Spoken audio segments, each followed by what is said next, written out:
Hola, hola, hola a todas y todos, ¿cómo están? Bienvenidos a esta última charla de experiencia empresa, aprendizajes a distancia que comenzamos en mayo. Quiero darles la bienvenida especialmente a varios alumnos que están desde sus salas, así que los felicito porque por lo menos lo que he escuchado hasta ahora es que volver es lo máximo. Así es que va el saludo para los alumnos y alumnas del tercero A, que están con Maribel Bascour, tercero B, con el profe Ricardo Schmidt, para el cuarto A, que está con el profe Manu Sánchez, el cuarto B, con Yesenia Lozada, todos del colegio Enrique Alvear, y también para los alumnos y alumnas de cuarto medio de gastronomía, y para los alumnos del tercero B de Administración del Colegio Saint Trinity, que están con las profes Vinca Carrera y Janet Belmar. Ya, muchas gracias por estar ahí. Nosotros sabemos que desde la vuelta a la presencialidad ha sido muy difícil lograr las coordinaciones, ustedes están con sus tiempos full, ya se acerca el fin de año, los alumnos de cuarto a punto de salir, así que es muy valioso y agradecemos que estén ahí, que hagan ese esfuerzo, y también a todos los chiquillos y chiquillas que están acompañándonos desde sus casas también y que están ahí en nuestro chat de YouTube para presenciar esta charla que vamos a tener hoy día, que es sobre los derechos del consumidor, un tema que es súper importante a nuestro juicio como fundación y por eso quisimos compartirlos con ustedes, porque todos somos consumidores y por eso es fundamental que estemos informados y tengamos claridad acerca de todos los aspectos que nos protegen al momento de adquirir bienes y servicios. Y bueno, para eso estamos con Cristian Mella. Él es abogado senior de la Gerencia Corporativa Legal, es abogado de la Universidad Adolfo Ibáñez y lleva 8 años trabajando en la Fiscalía del Banco Itaú, principalmente en la banca minorista, en iniciativas digitales e innovación. Así es que te saludo, Cristian, ¿cómo estás? Bienvenido a nuestra experiencia empresa. Hola Anita, ¿bien y tú?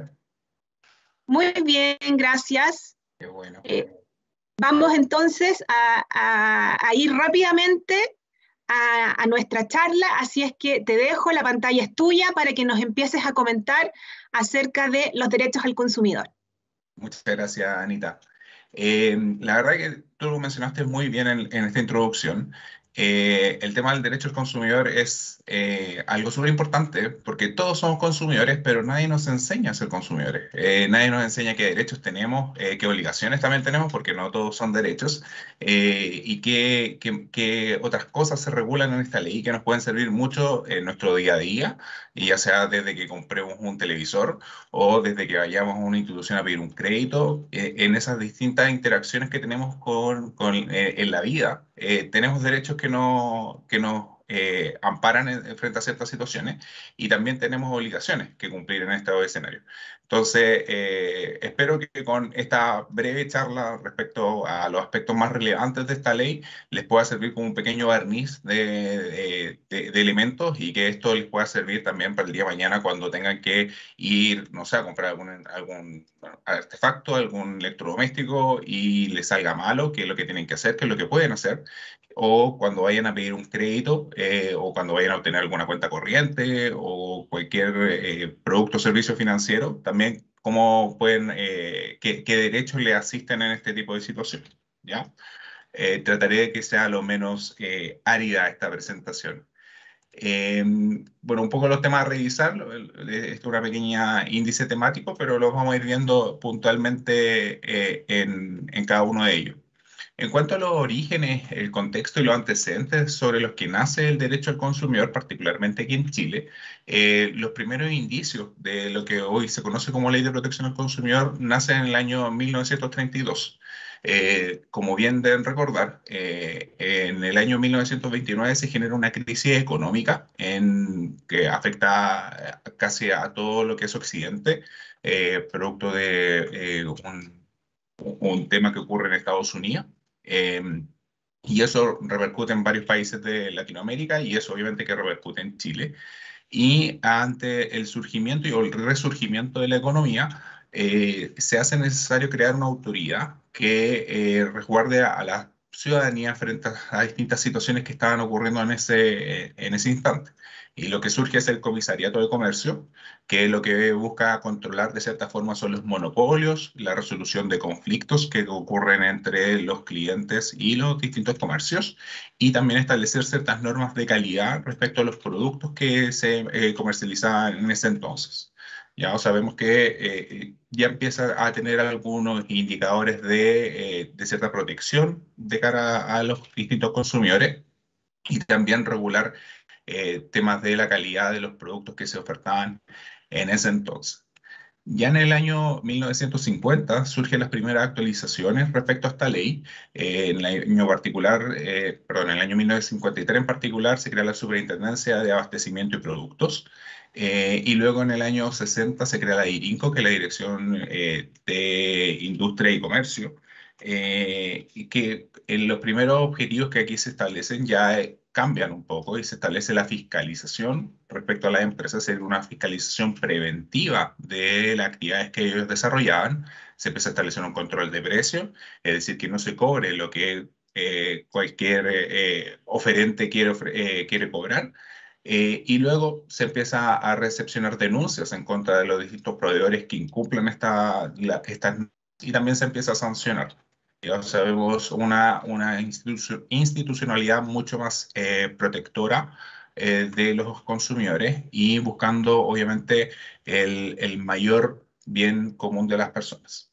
En los años 70 y 80, lo que se empieza a potenciar, obviamente, con la dictadura militar, la economía de libre mercado. Y en ese sentido, el Estado entiende que ya no es necesario una política de fijación de precios, ni tampoco de tanta fiscalización respecto a las empresas. Por tanto, el objetivo, por así decirlo, que tenía la DIRINCO, que todavía estaba vigente en esa época, es ofrecer mayor transparencia en el mercado, ofrecer mayor información a los clientes y que sean ellos mismos los que tomen las decisiones y que sean ellos mismos los que, en base a la información que está disponible en el mercado, puedan decir, optar entre un proveedor u otro. ¿Ya? Pero es menos la fiscalización, es menos el control de precios, ya no hay tanta participación en las denuncias, ni tampoco existen grandes antecedentes de sanciones en dicha época.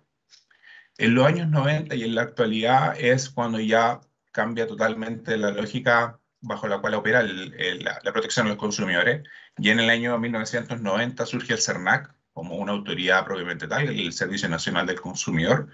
En el año 97 surge la Ley de Protección al Consumidor, que es la primera norma, por así decirlo, propiamente tal como un cuerpo normativo que regula las obligaciones, derechos y deberes de los consumidores.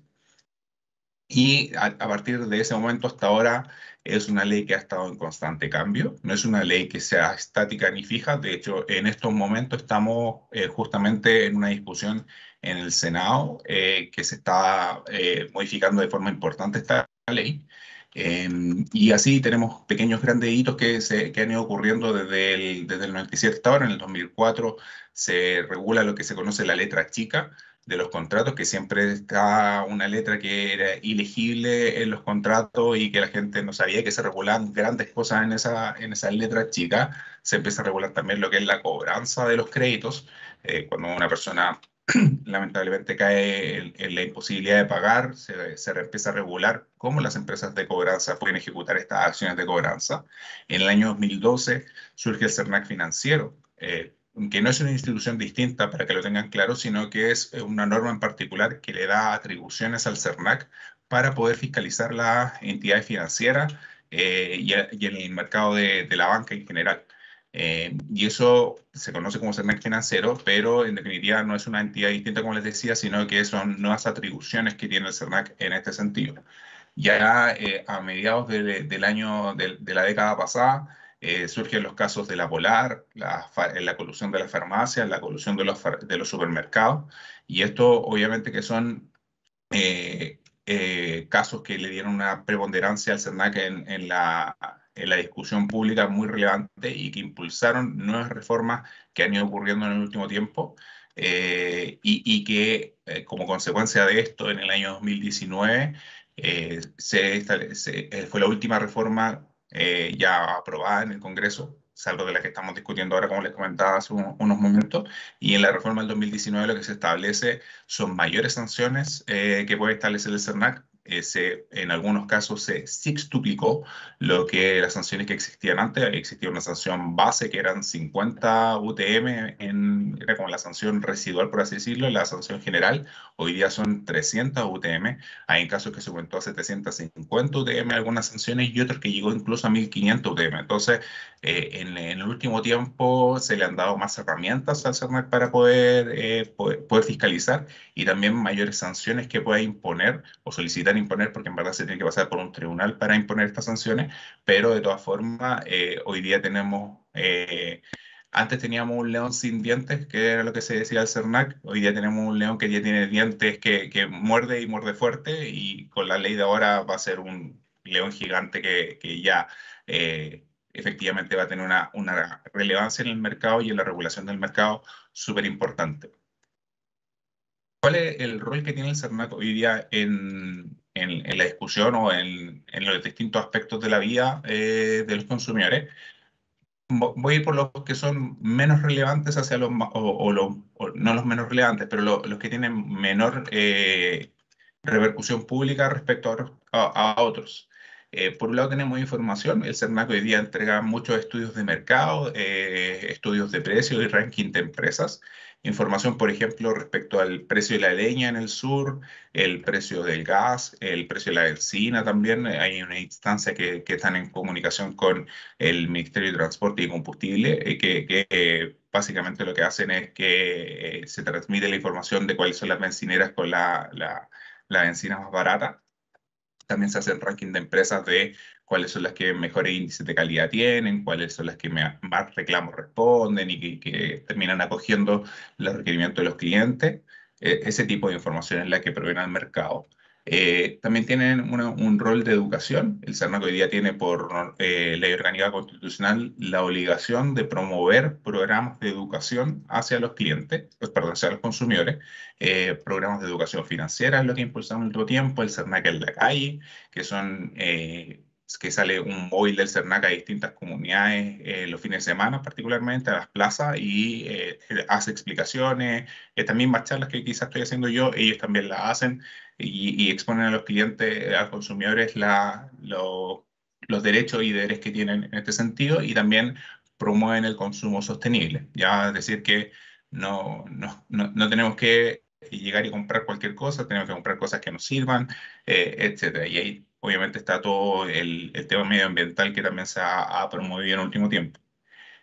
Un tercer rol que tiene el CERNAC es la participación. Ellos promueven a las asociaciones de consumidores que participan. Muchas veces, quizá ustedes lo han visto en las noticias, que sale la ODECU, la CONADECU, que son instituciones paralelas al CERNAC y que se encargan de proteger los derechos de los consumidores y muchas veces de representar a los consumidores en juicios que son de interés público. Por ejemplo, el caso de la Polar fue principalmente promovido por la CONADECUS, y que el caso de las repactaciones unilaterales que se hicieron de créditos otorgados por la Polar.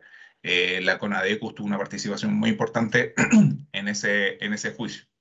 Y por último, pero no por ello menos importante, el CERNAC hoy día tiene un rol de protección de los consumidores frente a situaciones que son áridas, difíciles, de reclamo, de dolor. Muchas veces para los consumidores, el CERNAC tiene estas herramientas de protección hacia ellos. Tiene herramientas que son preventivas de conflicto. Por ejemplo, las herramientas, no sé si las conocen, pero el no molestar o me quiero salir, que son herramientas que, por un lado, el no molestar son cuando, no sé, todos de repente recibimos insistentes llamadas de un teleoperador para ofrecernos cambiar o portarnos a una compañía de celulares nueva y ya nos tienen aburridos. Nosotros podemos recurrir a esta herramienta que se llama no molestar en la página del CERNAC, ingresar nuestros datos, poner nuestro número de teléfono, la compañía que nos llama, y eso activa una notificación a ese proveedor para que no nos llame más. Y si lo incumplen, les ponen una sanción. Entonces no es menor. La plataforma Me Quiero Salir es una plataforma que le permite a la gente poder terminar anticipadamente los contratos cuando el proveedor pone ciertas trabas, que eso principalmente se ha dado en el mercado de los seguros, y cuando yo quiero terminar un contrato de seguro y no me dejan, yo recurro a esta plataforma y facilita, por así decirlo, el mecanismo para poder salir de estos contratos. Hay una intermediación en reclamos. Ya muchas veces yo pongo el reclamo en el CERNAC y el CERNAC se comunica con el proveedor y se soluciona el conflicto, o se le pide los antecedentes, y eso también muchas veces permite al CERNAC tener cierto monitoreo del mercado y saber ciertas situaciones que han ocurrido y poder intervenir, y ofrecer una solución quizá a nivel colectivo para todos los consumidores. Y ahí viene un siguiente punto, que son los procedimientos voluntarios colectivos, es decir, el CERNAC agrupa un grupo de consumidores que tienen el mismo problema, y los defiende frente al proveedor. Ocurrió mucho durante el año pasado con las empresas de viaje, con las aerolíneas que tuvieron problemas para poder cumplir con sus contratos, con sus obligaciones, y el CERNAC agrupaba los reclamos que tenían frente a determinada aerolínea y los representaba en este tipo de instancias. También tiene participación en los juicios colectivos, en los juicios individuales, y también presenta denuncias individuales o colectivas frente a estos proveedores que incumplen de cierta forma sus obligaciones en los contratos. Como les comentaba antes, hay una serie de derechos y deberes que tenemos como consumidores, y la norma hoy día lo ha agrupado, por así decirlo, en dos grupos. Unos que son generales, que aplican a todos los comercios o a todas las entidades existentes en el mercado, y otros que son otros grupos de derechos y deberes que son particulares para el mundo financiero. ¿Ya? Voy a partir por los que son generales. Yo, como consumidor, tengo la libertad de elegir el bien y producto y servicio o servicios que quiero contratar. Ya no, nadie me puede imponer que yo contrate determinado producto para satisfacer una necesidad. Si es que yo no lo quiero comprar o no lo quiero adquirir, no estoy obligado a hacerlo. Aquí obviamente que hay una excepción, que son aquellos productos, mejor dicho, servicios, que son monopolios naturales, por así decirlo, que son, por ejemplo, las empresas de distribución eléctrica. Yo no puedo coger otra empresa distinta que la que abarca mi sector, salvo que quiera instalar paneles solares y ese tipo de cosas en mi casa. Pero la mayoría de las personas estamos sometidos a trabajar con Enel, principalmente aquí en la región metropolitana. Eh, Luego yo tengo el derecho de recibir la información completa, veraz y oportuna de los productos que estoy contratando, conocer su contenido, conocer los ingredientes con el que está compuesto un determinado producto, etcétera. O sea, yo no tengo, no, esos productos que vienen sin etiqueta no estarían en incumplimiento de lo que la normativa del CERNAC impone a este respecto. Un tercer elemento, perdón, es la no discriminación. Nadie me puede discriminar y decir tú no puedes comprar este producto, si no estaríamos en un evidente incumplimiento de la ley de protección al consumidor. También tenemos derecho a tener una reparación e indemnización cuando corresponda, frente a cuando el producto, por ejemplo, sale dañado, no cumple con las características para las cuales fue adquirido. Yo tengo estos derechos de que el derecho a garantía, que se llama, que luego vamos a pasar por él, a que me reparen el inmueble, o sea, perdón, el bien que se compró, o que me reparen, me repongan, me entreguen un producto nuevo, o que me devuelvan el dinero. Y en el caso que ese producto, porque no cumplía con sus funciones, me generó un daño, también tengo derecho a recibir una indemnización por este tipo. Y por último, tenemos el deber de educarnos cada uno de nosotros para tener un consumo responsable, y ese consumo responsable que implica a comprar en el comercio establecido, a comprar aquellos elementos de forma segura, a no exponernos indebidamente en este sentido. Esos son parte de los derechos y deberes generales, por así decirlo, que tenemos como consumidores. En el mundo financiero, en particular, existen, al igual que en el grupo anterior, son 5 grandes derechos y deberes.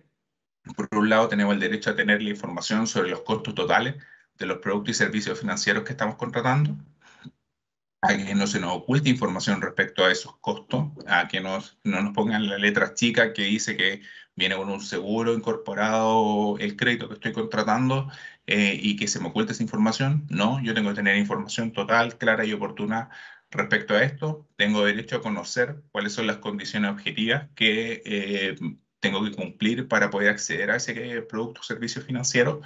Tengo derecho a saber si es que me van a pedir, no sé, que la cuota del crédito sea 4 veces, perdón, el 25% de mi sueldo. Efectivamente, tengo derecho a saber eso. Tengo derecho a saber si es que van a pedir que constituya un aval, por ejemplo, para otorgarme ese crédito. Todas esas condiciones objetivas tengo derecho a conocerlas. También tengo derecho a que una vez que haya pagado los créditos y se haya constituido una garantía, por ejemplo, una hipoteca o una prenda, la hipoteca respecto a los bienes inmuebles o una prenda respecto a los bienes muebles, por ejemplo, un auto, o las garantías personales, que son los avales. Una vez que se haya cumplido con el pago total de la deuda, se liberan oportunamente esas garantías y que yo tenga un respaldo como consumidor que se accedió a esa liberación de las garantías. A que en el evento que yo quiera entregar voluntariamente un inmueble en garantía en favor del banco, ya que quiera constituir una hipoteca respecto al inmueble, a que yo como consumidor escoja el tasador que va a decir cuál es el valor de esa garantía. Ese también es un derecho que se tiene por parte de los consumidores. Y por último, que en cualquier momento yo puedo decir, puedo ir a la institución, ya sea presencial o de forma remota, y pedirle, oye, dime cuánto es lo que te debo. Lo quiero conocer hoy día, quiero conocer si es que yo quiero guiar totalmente hoy día contigo, quiero saber cuánto es lo que yo te tendría que pagar. Y conocer ese monto total que tendría que pagar es un derecho que todos nosotros tenemos. Existen algunas particularidades del retail, de la empresa donde nosotros podemos comprar productos en distintas instituciones, como, no sé, Falabella, Ripley, etcétera, o cuando que nos vayamos de viaje, ese tipo de cosas, también existen derechos, o cuando vamos al supermercado también existen derechos que son importantes que tengamos en consideración. Uno, que ya les venía diciendo hace unos momentos, son las garantías. Hoy día existen dos tipos de garantías constituidas en la ley, una que es legal y otra que es voluntaria. Ya la legal lo que establece es que son durante 3 meses. Yo tengo 3 alternativas si es que el producto no sale, no funciona correctamente o está dañado o no sirve para lo que yo lo compré. Ya esas 3 alternativas es la reposición del bien, es decir, que me lo cambien por un producto que efectivamente cumpla, la reparación, es decir, que se corrija aquel defecto que tiene el bien, o que me restituyan el dinero. ¿Ya?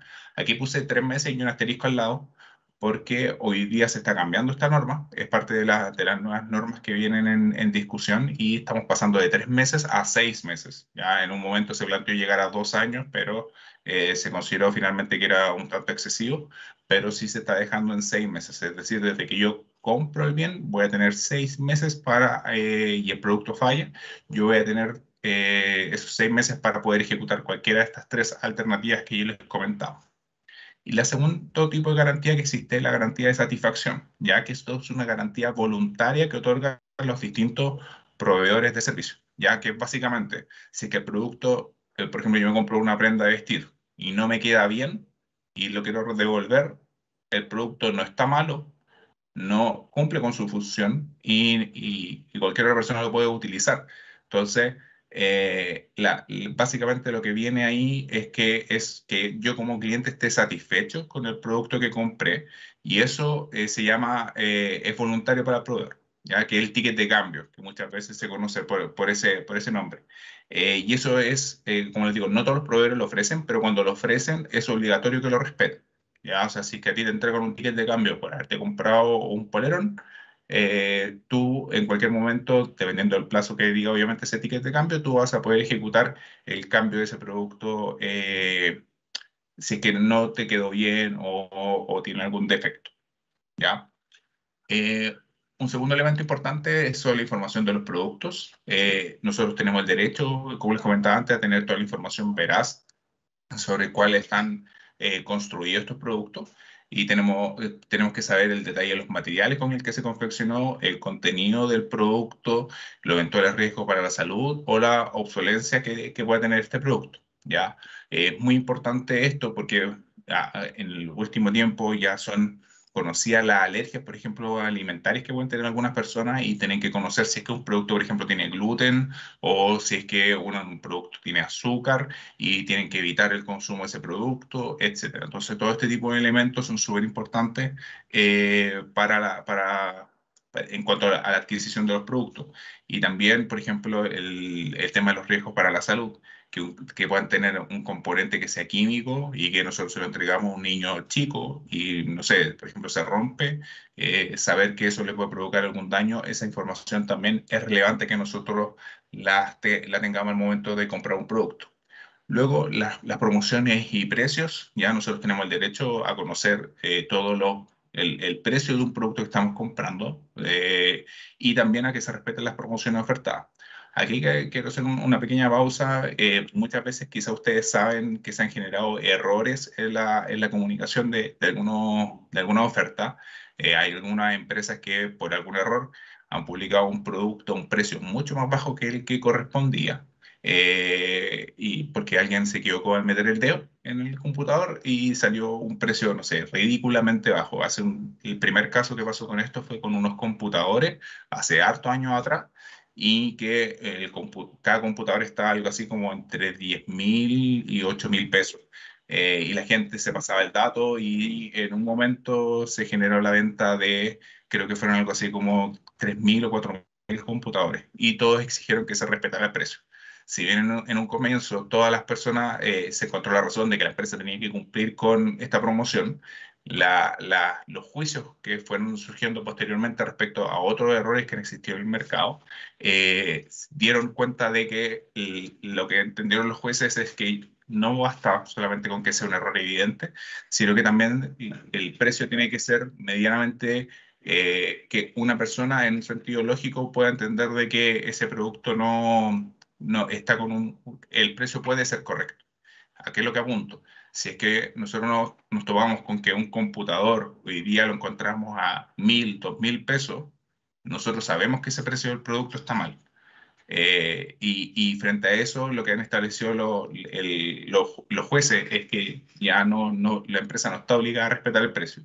Pero, por ejemplo, si es que yo me encuentro con un computador que está a 100.000 pesos, debiendo haber estado a 1.000.000 de pesos, yo como consumidor, ese precio es razonable que cueste un computador, por tanto, yo podría exigir que se cumpla. Entonces, ya los precios que son ridículamente absurdos y que nos confunden, por así decirlo, y que tratamos de aprovechar y al final esto se genera como mucha gente comprando, terminan generando este tipo de situaciones y que al final las empresas no estén obligadas a respetar ese tipo de promociones por errores, básicamente.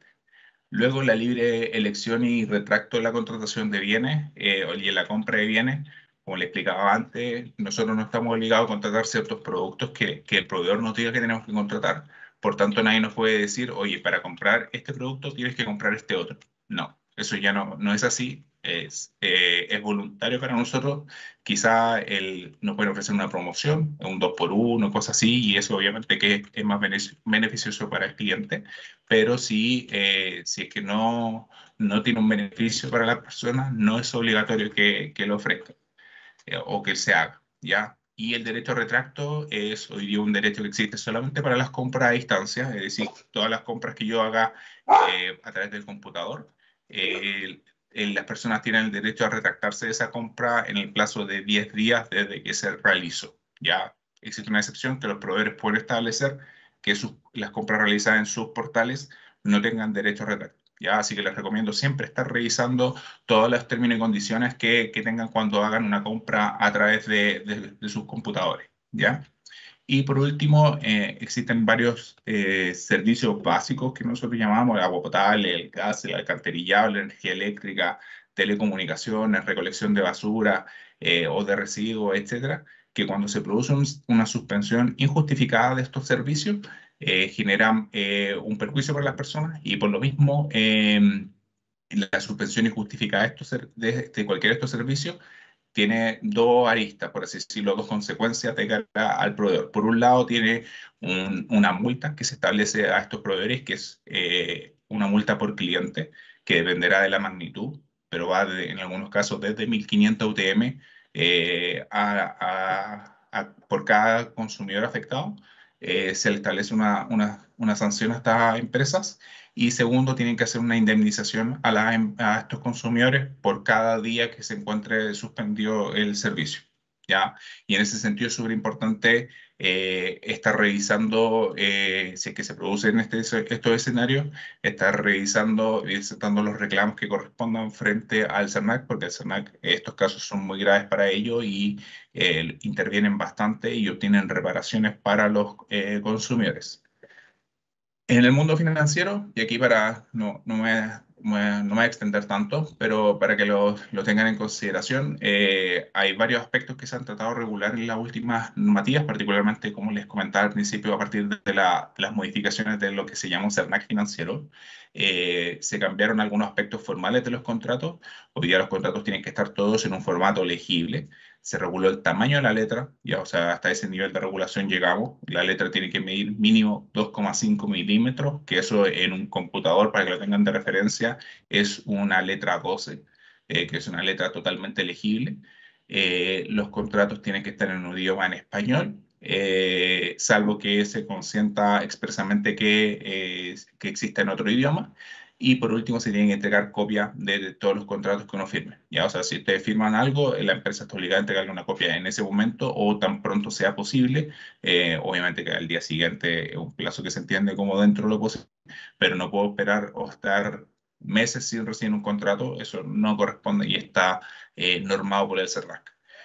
Se creó algo que se denomina hoja resumen, que es básicamente un resumen de las condiciones económicas y financieras de los contratos de productos y servicios financieros, y que detalla el monto que estoy, por ejemplo, en un crédito de consumo, el monto que estoy solicitando como crédito de consumo, la tasa de interés, los seguros que tiene asociado, el costo de sus seguros, etcétera, ya la duración de estos contratos, etcétera.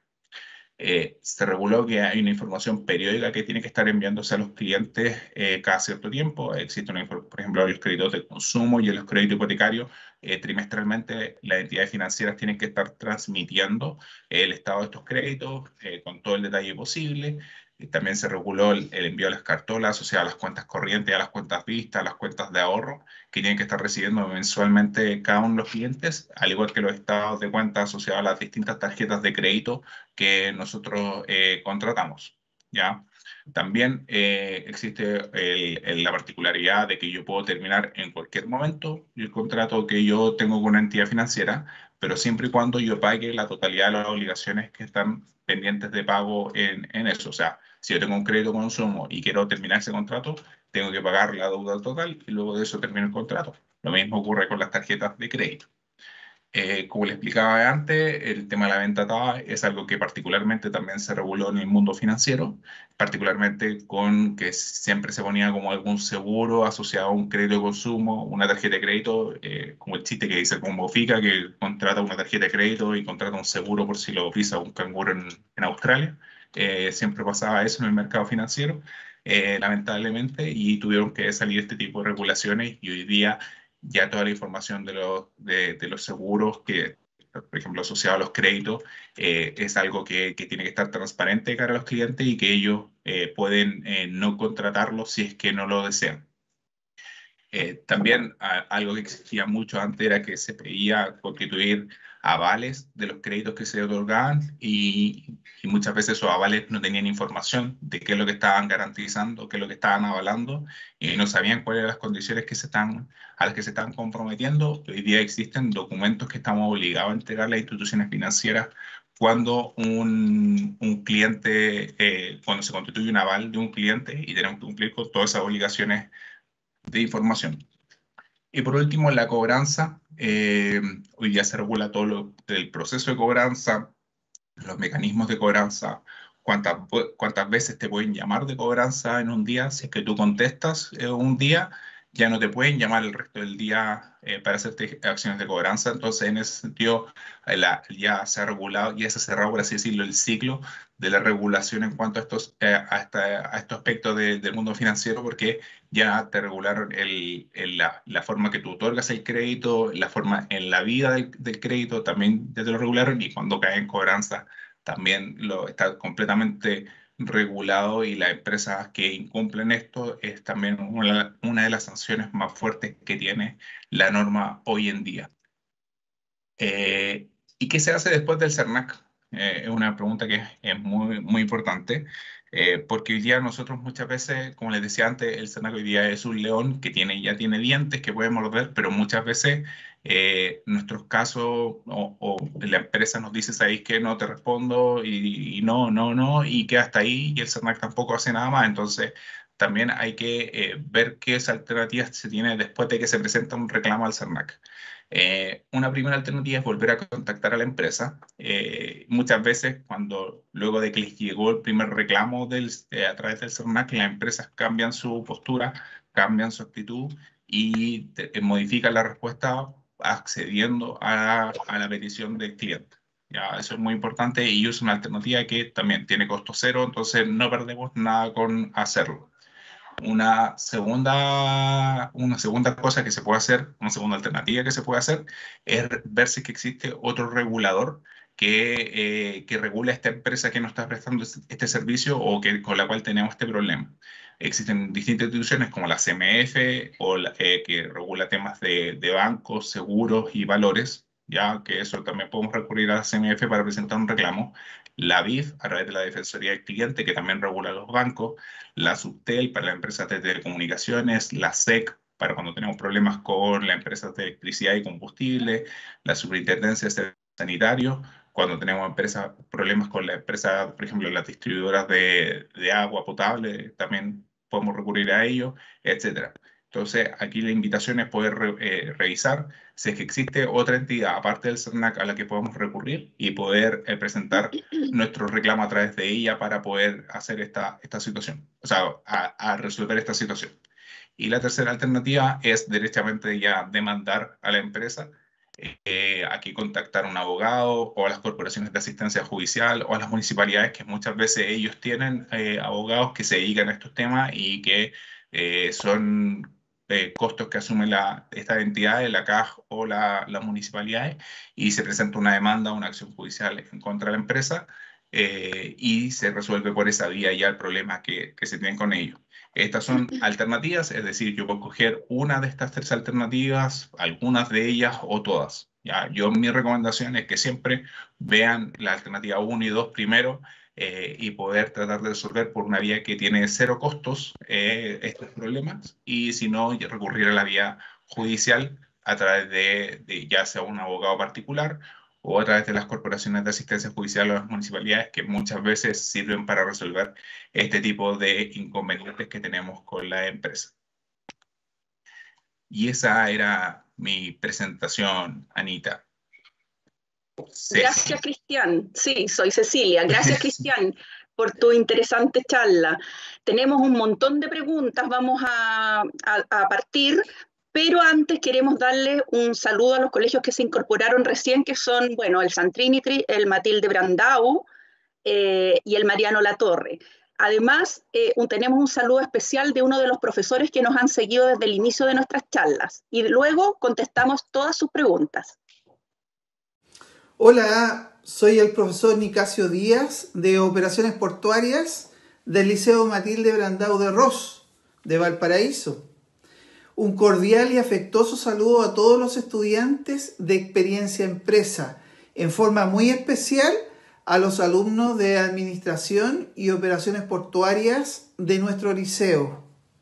Es importante también hacer extensivo nuestros agradecimientos a la Fundación del Banco Itaú por su apoyo en la formación de los nuevos técnicos para Chile. Un abrazo, saludos a todos.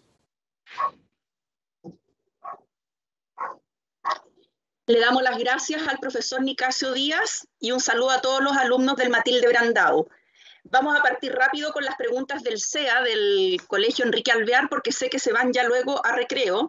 Ellos preguntan cómo pueden hacer un reclamo por el CERNAC, hasta dónde llega el rol del CERNAC en un conflicto.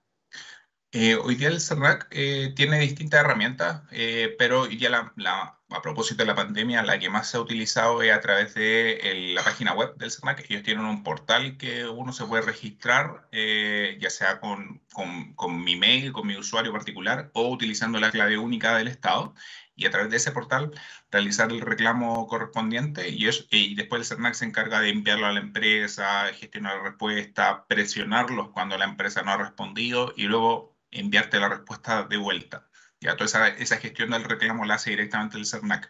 Y luego, hasta dónde llega el CERNAC depende muchas veces de la gravedad de la falta y del número de personas que estén afectados. Si es que es una persona en particular que tiene una situación en particular, el CERNAC básicamente llega hasta esa instancia, ya no profundiza más allá respecto a ese reclamo. Si es que es un reclamo que es más generalizado, efectivamente el CERNAC recopila estos casos y muchas veces presenta una acción voluntaria, colectiva voluntaria en contra de la empresa, lo invita a participar de un proceso de mediación para tratar de buscar la solución al mayor grupo de clientes que puedan o consumidores que estén afectados, y luego presentársela a los clientes. O si es que esa instancia falla, el CERNAC muchas veces es el que inicia el juicio.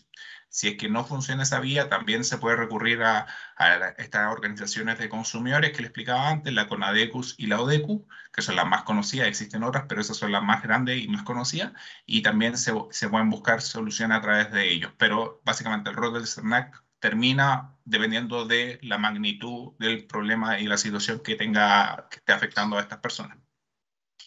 Ya, Cristian, mira, es que hay una pregunta que está súper ligada a la que recién hicimos, porque se refiere netamente al CERNAC, porque también pregunta Daniela si solo el CERNAC fiscaliza o también el CERNAC puede adherirse a demandas en contra de empresas o personas y a favor del consumidor, o son más limitadas las atribuciones del CERNAC solamente a mediar.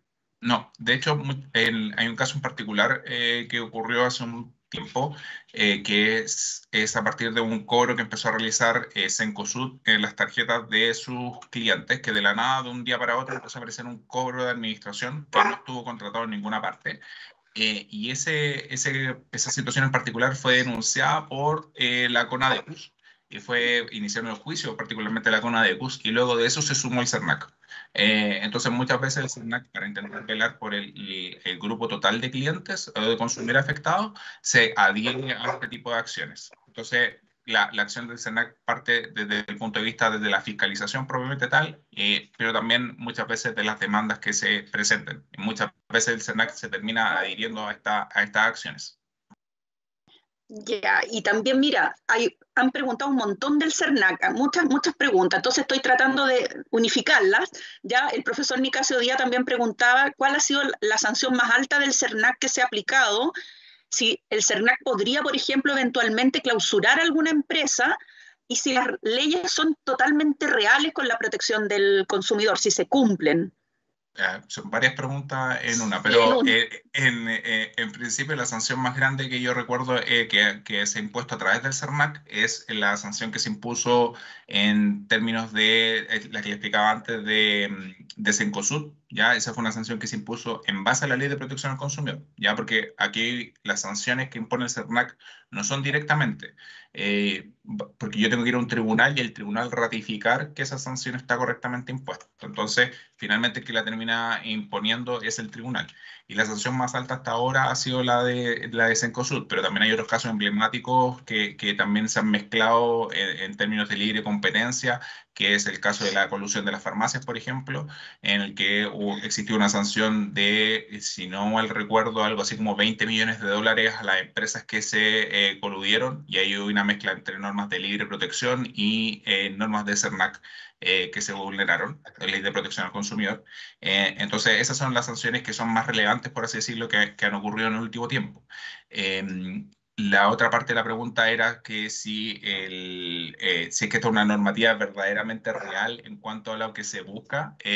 Yo te diría que sí, en el último tiempo sí, es una norma que yo trabajo en una institución financiera, y que las normas que el CERNAC dicta, ya sean de protección al consumidor o normas particulares que dicta el CERNAC, para nosotros son muy relevantes y que nos hacen modificar completamente el proceso de contratación de un producto o servicio financiero, y así también ocurre con otras instituciones.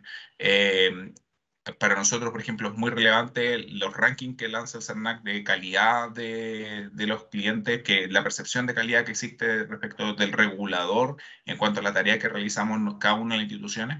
Por ende, cada empresa nos hemos preocupado de ir respondiendo de manera correcta y más completa a los reclamos que se presentan por parte de los clientes. Entonces, yo diría que sí, es una norma que a medida que ha ido pasando el tiempo es más relevante y es más aplicable de cara a los consumidores en distintas instituciones. Ya, qué importante que existan estos organismos que protejan al consumidor, así que súper bueno que cada vez se esté mejorando además. Hay otra pregunta con respecto a los menores de edad, que si se consideran consumidores ante un reclamo del CERNAC o tienen que ser representados por un adulto. Es buena pregunta. Sí, son considerados consumidores. La norma no distingue entre mayores o menores de edad. Y yo, como si es que fuese menor de edad, podría eventualmente presentar un reclamo a través del CERNAC siendo menor de edad sin ningún problema. Ahora, si es que este tema se llegase a judicializar, efectivamente yo necesitaría que mis padres autorizaran la presentación de una acción judicial, porque yo no, existe un tema hoy día de que las personas que presentan acciones judiciales tienen que estar completamente de sus capacidades, salvo en algunos casos muy puntuales, pero para este tipo de acciones se requiere que seas mayor de edad. Entonces, en ese sentido, si es que un menor de edad quiere presentar una acción, tiene que presentarla autorizado por su papá, o por su mamá, o porque tenga Okay. la tutoría de esa persona. Pero como yo puedo hacer toda la vía previa, por así decirlo, la vía de presentar el reclamo, hacerla como menor de edad sin problemas. Ok, entonces nuestros alumnos pueden directamente meterse a la página web del CERNAC y poner un reclamo puntual de lo que les haya ocurrido. Exacto. También el profesor Roberto, tenemos que ir como respondiendo súper cortito, Cristian, porque son muchas preguntas. El profesor Roberto dice, ¿cuáles son mis derechos a retracto si me matriculo, por ejemplo, en una enseñanza superior y después se quiere retractar? ¿Existe esa o solo con productos? No, existe en particular, existe respecto a las instituciones de educación superior, existe particularmente el derecho retracto, y que básicamente depende de los plazos que se establecen en el calendario oficial que establece el Ministerio de Educación en cuanto a este tema. Y lo que sí, aparte, como les comentaba, hay una ley que se está discutiendo hoy en día, que lo más probable es que salga luego que se discuta el tema del cuarto retiro de la AFP, salga este tema relacionado con esta modificación y que va a cambiar los plazos y las sanciones para las personas para las empresas, las instituciones de educación que no respeten estos derechos de retracto. También va a existir una sanción más fuerte y también se van a modificar los plazos. Así que eso está en constante cambio respecto a este tema. Así que los invito a estar muy atentos respecto a eso, sobre todo porque entiendo que hay alumnos de cuarto medio y que el día de mañana cuando se estén inscribiendo en las instituciones de educación superior, se pueden quizás retractar de la elección que realizaron. Sí, también hay alumnos de terceros medios. En todo caso, también preguntan, está todo súper ligado los temas, con respecto a la garantía extendida. Si, ¿qué hay respecto a esto? Digamos, ¿es conveniente? Hay que evaluarlo, porque efectivamente lo que te ofrece la garantía extendida es un mayor plazo de duración de tu garantía, pero solamente te limita lo que se puede realizar. Ya, aquí es lo que voy con esto. Tú puedes tener una garantía extendida de 1 año o 2 años que se compra, es un producto o un servicio que es aparte de lo que tú estás comprando. Y que eso lo que te permite es que vas a acceder a la reparación del bien en un plazo superior. ¿Ya? De esa forma está limitada la garantía extendida. Muy pocas veces esa garantía extendida te permite, por ejemplo, acceder a la restitución del precio que tú pagaste, sino que básicamente está limitado a que yo te reparo el bien. Entonces hay que tener ojo respecto a las condiciones en particular de esa garantía extendida, de si me va a permitir, qué derechos me va a permitir. Esa garantía no está regulada, no dice qué es lo que tiene que decir y cuál es el plazo, sino que lo que dice es, oye, yo te otorgo, en la mayoría de los casos, te otorgo hasta 2 años para que si presenta algún problema, yo te voy a reparar la lavadora que compraste o el televisor si te falló. Es básicamente eso. Así que hay que tener ojo porque cada garantía extendida es distinta una de otra y tener precaución de muchas veces querer comprar esta garantía puede terminar siendo más caro que otra cosa. Claro, claro, y las ofrecen cada día más en los retail. Mira, también nos preguntan con respecto a las compras en el extranjero, ya como por ejemplo AliExpress, eBay, qué sé yo, dice, ¿qué se hace si se compró en el extranjero un producto y no llegó o llegó mal? Daniel Bravo también pregunta sobre lo mismo, ¿y qué se hace? ¿Qué se hace? Si ahí el CERNAC tiene alguna injerencia o solamente ya queda fuera. Ahí el CERNAC no tiene ninguna injerencia, lamentablemente, en las compras que son realizadas en el extranjero. No hay ninguna participación que pueda tener el CERNAC al respecto y quedamos, básicamente, y quedamos porque yo también soy un ávido comprador de AliExpress, quedamos al arbitrio de lo que establezca el comercio en este sentido. Entonces ahí no hay mucho que hacer, lamentablemente, respecto a eso, a ese tipo de situaciones. Claro, por eso también son más baratos, pero bueno, hay un riesgo mayor. Hay Exactamente. otra pregunta que dice, ¿qué pasa si un proveedor no ofrece el cambio con el ticket? Porque tú hablaste en la charla de que se podía cuando estaba el ticket y algunas empresas ofrecían este derecho, digamos, y sale defectuoso. ¿Cómo lo cambian o reclaman o devuelven el dinero, por ejemplo? Claro, ahí se tienen que dirigir directamente al mismo proveedor y decirle que, oye, el producto salió malo, por ejemplo, el televisor no funciona o el celular no funciona, lo quiero devolver. Eh, Muchas veces, sobre todo lo que se pasa por el mundo electrodoméstico, se hace una evaluación de por qué ocurrió la falla del producto, porque muchas veces puede ser que nosotros lo mal utilizamos, le dimos un, no sé, pues, se nos cayó el celular en un vaso con agua y murió el celular. Entonces, muchas veces también hay que distinguir cuál es el origen de la falla. Y una vez que se ratifica la falla, el que tiene el derecho de escoger es el consumidor, por si acaso. No es la empresa la que escoja cuál de las tres reparaciones, sino cuál de las tres garantías o derechos que me otorga la garantía voy a ejecutar. Es el cliente, el consumidor, el que tiene la facultad de escoger, oye, quiero que lo repares, quiero que me cambies por uno nuevo o quiero que me devuelvas el dinero. Pero hay que tener presente ahí, Ceci, respecto a este tema de que cuando es una falla del producto, yo siempre voy a tener el derecho a devolverlo o a que me lo reparen o a que me entreguen los fondos de vuelta, porque el producto está dañado. Pero si, por ejemplo, es una prenda de vestir o un par de zapatos que, por ejemplo, no me quedaron buenos, ahí no es un producto que esté malo. Por tanto, ahí efectivamente dependemos si es que el proveedor nos entregó un ticket de cambio o no. O sea, nos puede haber entregado físicamente o lo puede haber declarado en su oferta. Porque hoy día como todo es digital, todas las compras son mayoritariamente digitales, ya no hay un ticket de cambio que nos entreguen en conjunto con la boleta, sino que es básicamente algo que está dentro de cada política de la empresa y eso es importante que lo tengamos claro al momento de comprar.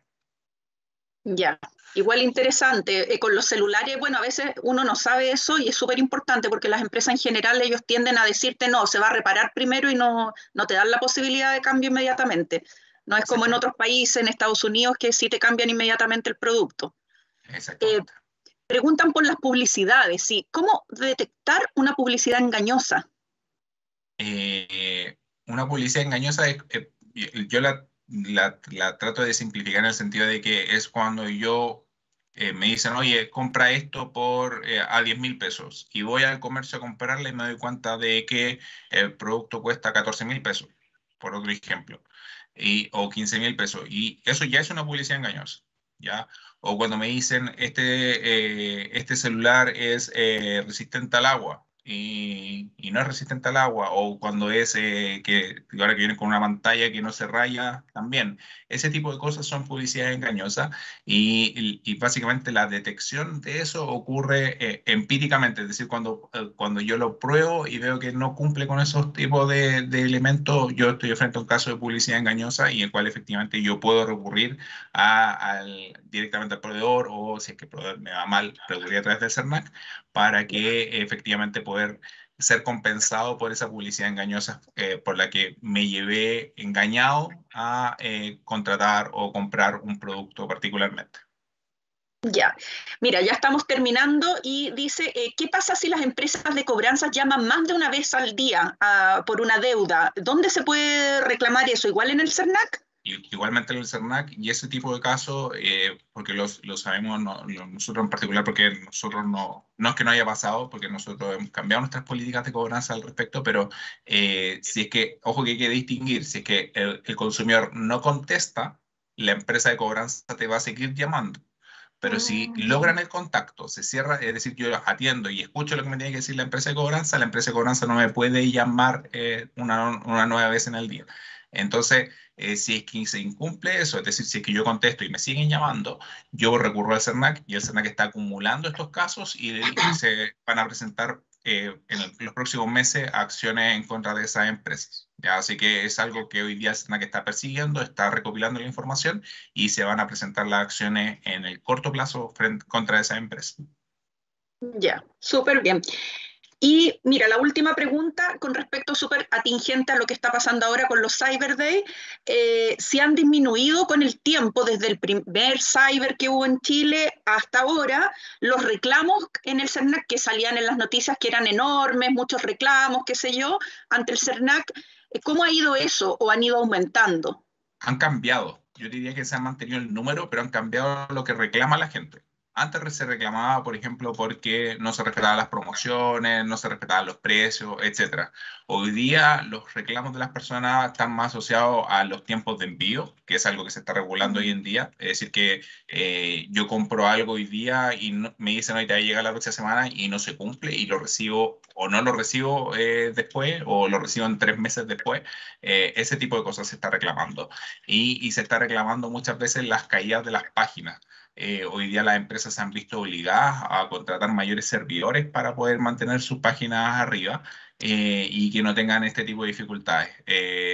Porque muchas veces las personas entran como listas de espera virtuales o esta fila virtual para poder acceder a las páginas web y luego se caían en el proceso de compra y ese tipo de cosas genera hoy en día bastante reclamos por hacia las empresas.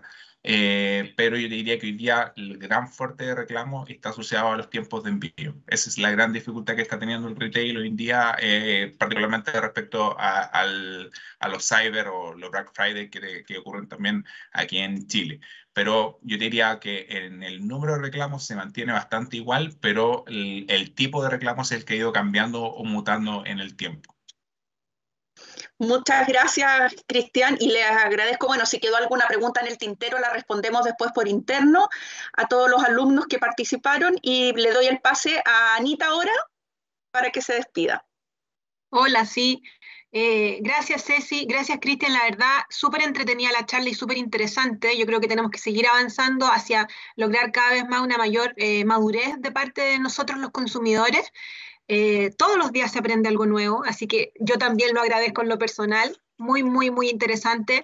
Te cuento que en el chat, muchísimas gracias de todos, profes, Maribel, el Manu Sánchez, el profe Nicasio, el profe Roberto Vialostoki, muchos alumnos que te dan las gracias también por la charla, por los contenidos, súper útil, comentarios súper útil, muy interesante, muy bueno, muy entretenido, así que muchas gracias. La verdad es que tuvimos, pero récord de preguntas, así que eso habla también del interés y de cómo nosotros también hemos querido en estas charlas que llamamos para la vida, ya que van como más allá de los contenidos que estudian nuestros alumnos, porque efectivamente permiten desarrollar habilidades y tener conocimientos para moverse en el mundo, en el día a día, ¿cachai? En lo que nos toca vivir. Así que muchísimas gracias, Cristian, de verdad. También ahora a todos los alumnos y alumnas de los colegios que nos acompañaron, como les decía, desde mayo. Estamos terminando nuestro ciclo, esta es la última charla, así que estamos con mucha emoción, además, de ponerle término a Experiencia Empresa con esta charla tan interesante que además planificamos con sus propios profes. Agradezco también a todo el apoyo que nos dieron los coordinadores, los directores de los colegios. Sin ellos, la verdad, no habría sido fácil en un momento de pandemia tan duro como el que nos ha tocado vivir. Y nada, dejarlos para el 21 de octubre. Tenemos el cierre de Experiencia Empresa, así que vamos a tener algunas sorpresas, los dejamos invitados desde ya a que nos reunamos. Les vamos a, por supuesto, estar enviando la invitación, es a las 15:30 y ahí, bueno, nos veremos para cerrar definitivamente el ciclo de este año. Así que por ahora me despido. Gracias, Cristian, nuevamente. Gracias, Ceci, y gracias, Dani y Filip, que estuvieron apoyándonos en las transmisiones. Y nos veremos el 21. Que estén muy bien. Chao, chao.